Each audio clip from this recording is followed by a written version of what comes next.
কথাগুলো মনোযোগ দিয়ে শুনুন। না, ঘরের বাইরে যাবে না।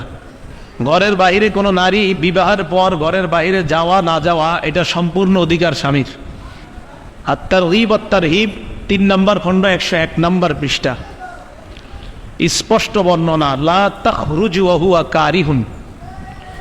স্ত্রী ঘর থেকে বের হবে না স্বামী অপছন্দ করে, এমন অবস্থায় স্ত্রী ঘর থেকে বের হবে না স্বামীর অনুমতি ছাড়া।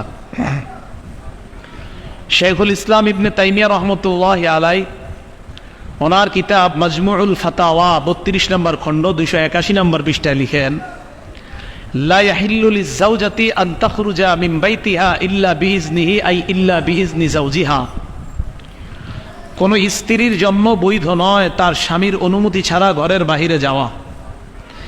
এরপর ইবনে তাইমিয়া ভয়ঙ্কর কথা লিখছেন, ওয়াইজা ফারাজাত মিন গায়রি আমরি, স্বামীর অনুমতি ছাড়া যদি কোনো স্ত্রী বাহিরে যায়, কানাত নাশিজাতান ওয়া আসিয়াতান লিল্লাহি ওয়া রাসূলিহি ওয়া মুস্তাহিক্কাতান লিল উকুবা। এই নারী অবাধ্য বলে বিবেচিত হবে, আল্লাহ আর তার রাসূলের নাফরমান বলে সাব্যস্ত হবে। মুস্তাহিক্কাতান লিল উকুবা, এই নারী শাস্তির যোগ্য বলে বিবেচিত হবে। ইবনে তাইমিয়া আরও লিখছেন, ওয়াইদা খারাজাত মিন গায়রি আমরিহি, স্ত্রী যদি স্বামীর অনুমতি ছাড়া ঘরের বাহিরে যায়, ফালা নাফাকাতা ওয়ালা কিসওয়াতা, এই নারীকে ভরণ পোষণ দিবে না, খাবার দিবে না, পোশাক দিবে না। স্বামী যদি এরকম চায় করতে পারে, শাস্তি হিসাবে এটা স্বামীর অধিকার। তো যাই হোক, এই কঠোর কথা উনি এই জন্য বলছেন যে স্ত্রী অবশ্যই বিবাহের পর তার স্বামীর অধীনে, তার স্বামীর নিয়ন্ত্রণের মধ্যে একজন স্ত্রী থাকবে। বাহিরে যেতে হলে স্বামীর অনুমতির প্রয়োজন আছে। কথা কি বুঝে আসছে সবার? তাহলে বিবাহের পর স্ত্রী স্বামীর কাছে এমনভাবে যে তার বাহিরে যাওয়া না যাওয়া এটা সম্পূর্ণ স্বামীর অধিকার।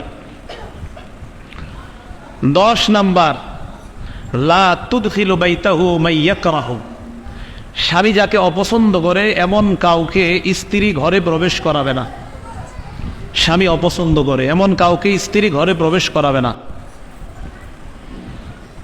পুরুষ তো নাই, প্রশ্নই আসে না। কোন নারী যারা গীবত বলার অভ্যাস, তাদেরকেও ঘরে আসতে না দেওয়া।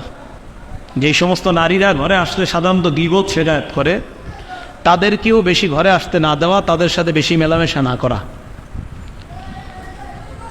ঘরে আসতে দিবে না, এটার কারণ কি?